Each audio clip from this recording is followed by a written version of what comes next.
talk about things that you should do, I think it's probably important to know what you should not do. So I'm going to start with essay types that you should avoid. These are kind of like tropes or cliche types of essays that I think in general, at least if you know to avoid it, we can use that as a starting point to rule out certain things, and then we can talk about what you need to build upon later on.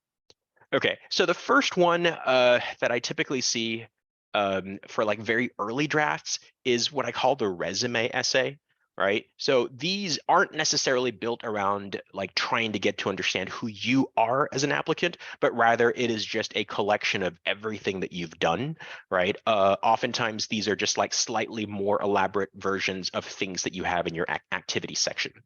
But admissions people have long said that one of the key things they look for in the essay are certain things about the applicant that you can't easily see in other parts of the application, right? So they want to see something new, some new dimension to get to know you better as a person, something that simply doesn't regurgitate the same information that they see in your applicant file or your transcript, right? So this doesn't mean, though, that anything that you mention on your activities list is somehow taboo for the personal statement. You can write about something that's like really important to you, but it should add some new dimensions or new information about you, right? It should focus more on why you're really passionate about this activity or that activity, or talking about a broader trend that's going on in terms of your life in high school, okay? Oftentimes the pressure to write these types of essays come from parents, believe it or not, because some parents may have, applied to graduate schools here in the US, right? And they might see, oh, when I was doing my grad school application, I did this, which is basically just a litany of all the different things that you did that predispose you towards a certain field of study. However, for undergrad, for college, right, this is not what they expect. These are not the prompts, right? This is not simply a tell us why you want to study this as your PhD, right? So unfortunately, some of that pressure comes from parents who have a certain kind of expectation already in mind in terms of what this essay should look like, especially if they themselves didn't go through the undergrad application process here in the US, right? So one of the key things that you want to do is to to really make sure that, yes, there are other places to talk about other activities. We'll talk about supplemental essays later on. Some colleges will ask you for unique essay prompts that are specific to their school, in which you can talk about things like the research that you did or your top activities. Sometimes they will explicitly ask you to elaborate on those things. But the personal statement, like the word personal implies, should really be used to talk about you, okay, who you are, your personal journey in high school, right? Those are the types of things that are going to be really important. So then it's not surprising that I think it's really important to go ahead and focus on more narrative or anecdotal types of writing. So if you can use the personal statement to go ahead and convey your story, okay, it doesn't have to be your entire biographical life story. That's not a good idea either, right? Because that's probably not much better than the resume essay. If you're talking about like starting from your childhood and everything you've done through middle school and high school, I think that becomes a little bit tedious too after a while. So I'm not sure if that's necessarily the best idea. Okay. The next type of common sort of cliche essay category here is what I call the sports montage essay. Don't get me wrong, writing about sports can be pretty good, especially if you write about it in a meaningful way that ties into who you are as a person. However, it's probably a fair assumption to say about like roughly 30% of high school students have probably participated in a sport, either at the JV level or varsity. And so it's quite natural for them to want to talk about their experiences and talk about like, why that sport has been meaningful in their lives. The problem, though, is that many people will write about their sport in a way that's very predictable, right? So what I'd like to say here is the typical cliche jock essay or sports essay will make it sound like a Rocky movie montage, right? So maybe if you're a student, you probably have never even heard of who's this Rocky person, but parents would probably be aware of this, right? So, it'll start with this very predictable story arc where at first you weren't very good, right? You were cut from the team, you failed your first big game or whatever, but then you worked really hard either during the season or the next summer. This is where you cue the Rocky kind of, Eye of the Tiger music to pump you up and start kind of like going through all the workouts and stuff. And eventually by the end of the essay, you make it to like the big game, the state championship, or whatever other capstone experience that basically highlights kind of like what you're able to accomplish, right? So that's typically, how these stories go. right? So the problem with this too, though, is that like sometimes the students try to be original with this, but it ends up just becoming the same general predictable storyline, right?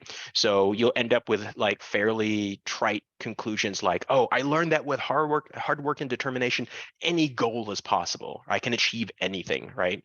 Something like that just seems very predictable, right? So I would try to avoid that kind of, type of narrative. Now, the thing is, this isn't even really unique to sports, right? I call it a sports essay, but the truth is that the same general storyline can also be found in like an essay about debate or music or your preparation for, AMC or the Amy, right? So one of those types of storylines about like how, oh, I got motivated to really improve. I'm not saying that it's definitely that doesn't have a place in terms of college writing, but you need to be a little bit more sort of creative about how you want to convey this, right? Find aspects that make your own journey through these things more unique or distinct. Okay, another type of common essay is what I call the mission trip. Right. So some students, based on like maybe if they're religious and they go to like, some sort of like religious institution, will go through a volunteer trip or a mission trip, or they could just go as part of like some school program or an after school program. They all do the same type of volunteer trip themselves.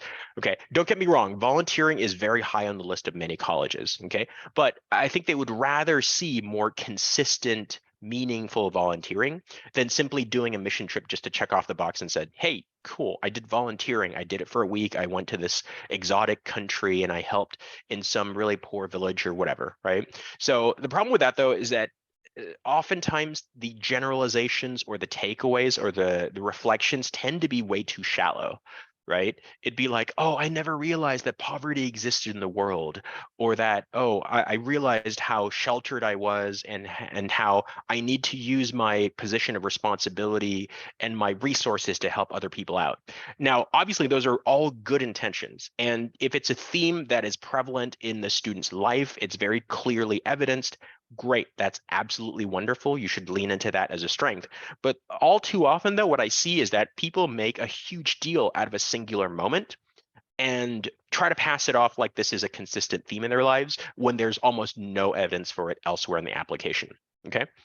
So unfortunately, what that does is that can sometimes backfire and make a student look really sheltered or very privileged, right? To be able to go to some exotic country to be able to afford this type of mission trip or volunteer trip, okay? So it's especially hurtful if, let's say, this is the only evidence of volunteering they ever had. There's nothing else that they do. Okay. Now, conversely, though, if this is something that is really a big part of the student's profile, and let's say they routinely go to a certain country and do volunteering over there, and they do fundraising while they're in the States, right? So I think that is much more compelling. That is going to be much more powerful rather than something that they're trying to fluff up and try to make look like a bigger deal. Okay. All right. Another kind of tough area to navigate is if you're writing about some tragedy that happened to you or your family. I think this needs to be done in a very delicate way. If done right, this could be extremely powerful, right? This could hit hard and really, really show people like what you're able to do to overcome such adversity. But if you write about it as if you're trying to solicit or elicit just a sympathy plea, right? You're trying to make it seem like, accept me because I've had it rough, right? I mean, let's just say chances are there are probably people who had it rougher than you. And if you put the emphasis on just the hardship and not your personal growth and reflection from this, it might come across like a very transparent way of trying to get you sympathy points. Like you're trying to earn sympathy points, and like, colleges are not going to accept you just because they feel sorry for you. That's unfortunate, but it's definitely something that they would rather see if you're talking about a topic like this, how you grew from this process, how this event has really shaped you as a person and really made you stronger for it. So typically what I suggest, if you are writing about this, try to follow what I call the 40-60 rule. So spend no more than 40% of the actual writing, the word count, talking about the actual experience itself. and then spend 60% or more of your essay articulating how you managed to grow as a person as a result of this, okay? So talk about how, because of what happened to one of your parents, that you had to take up more responsibility, you had to take care of your younger siblings, and that really taught you the importance of, like things like managing your time and, or, talking about like why being there and responsible for other people is truly an important part of your life. Okay. Next, in a fairly similar vein, some people might choose to write about a person who's been influential in their lives. I think these kind of, you need to be careful in the same ways as the previous prompt here. Try to make sure that if you are going to write about this person, that it's still focused on you, right? It's still your personal statement, not this other person, right? Because I've seen some early drafts from some students where they write about, let's say, a parent, like their mom or their dad, and it's almost entirely about that person, right? That's not going to work because, I mean, they're not going to accept your dad or your grandparent, right? They're hopefully going to accept you, right? And if they find that this influential person is way more interesting and way more intriguing than you, what does that say, right? It becomes really difficult to talk about why they should admit you in the process. But if you can articulate why this person was influential, but then you go ahead and talk about how you've grown so much because of their influence, and you in your own right become a compelling figure in the essay, then I think it could be really powerful. Okay, so definitely need to sort of do a balancing act there. You could use the same general 40-60 rule that I mentioned in terms of the prioritization of how much of the actual word count you want to spend talking about this other person versus yourself. Okay. And lastly, and things to avoid, you just really want to have a very, you want to be self-aware of how you're projecting yourself in these essays. If you start writing about certain topics that might be deemed potentially controversial or potential red flags, you definitely want to avoid these types of topics. So if, let's say, in a course of an essay, you talked about a difficult situation you were in, and you talked about like how you were drinking as a teenager, or you're basically, partaking in like illicit drugs, that could be a red flag for colleges for sure. Okay. You should probably also avoid topics that are way too polarizing. Anything that's way too political or way too religious in nature might not necessarily be a good topic. Okay. Now, it also does not mean that anything religious is somehow taboo. You can write about the influence of religion in your life, but you can't make it so that the thrust of the essay is very like proselytizing, like you're trying to convert people who who have maybe different beliefs as you do, right? So don't make it too in your face in terms of like using religion to basically talk about why your way is right. Okay. Now, while it is also good to be creative and think outside the box, I think sometimes this may go too far. I've seen some students try to, it comes across like they're way too pretentious, or, they're talking about like how, oh, they're just a much deeper thinker than everybody else. Nobody gets it like they do, and they think about these deep philosophical thoughts. It doesn't always work out the best, for those types of essays. Admissions people might feel like you're being way too pretentious, or that it's somehow very shallow, that you don't really know that deep, that much about those particular topics. And it's also important to engage with the topic. You're supposed to share something about yourself. So using this as a platform to talk about why writing college essays is bad, or some sort of attempt to be like meta or above the entire process, doesn't turn out well, right? So that's not a good idea typically. All right, so let's talk about things that you should do.